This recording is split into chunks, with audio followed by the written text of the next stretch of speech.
unless we do something to prevent it, over the next 40 years, we're facing an epidemic of neurologic diseases on a global scale. A cheery thought. On this map, every country that's colored blue has more than 20% of its population over the age of 65. This is the world we live in. And this is the world your children will live in. For 12,000 years, the distribution of ages in the human population has looked like a pyramid with the oldest on top. It's already flattening out.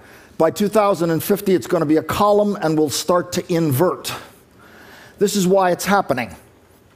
The average lifespan's more than doubled since 1840, and it's increasing currently at the rate of about 5 hours every day. And this is why that's not entirely a good thing. Because over the age of 65, your risk of getting Alzheimer's or Parkinson's disease will increase exponentially.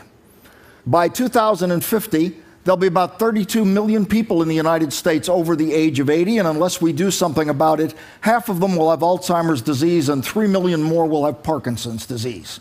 Right now, those and other neurologic diseases for which we have no cure or prevention cost about $1/3 trillion a year. It'll be well over $1 trillion by 2050.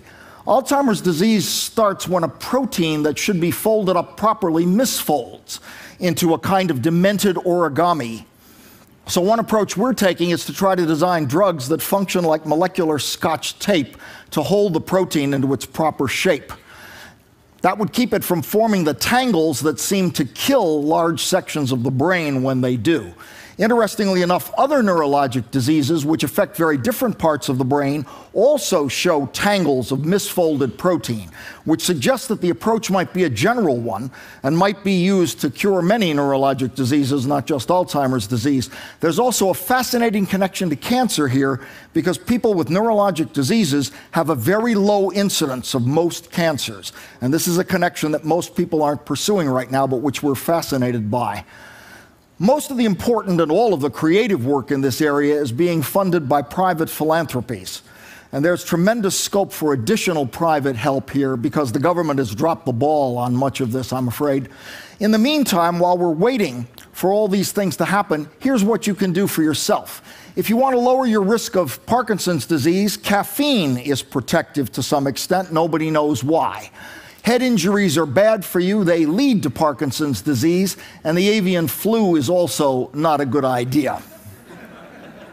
As far as protecting yourself against Alzheimer's disease, well, it turns out that fish oil has the effect of reducing your risk for Alzheimer's disease.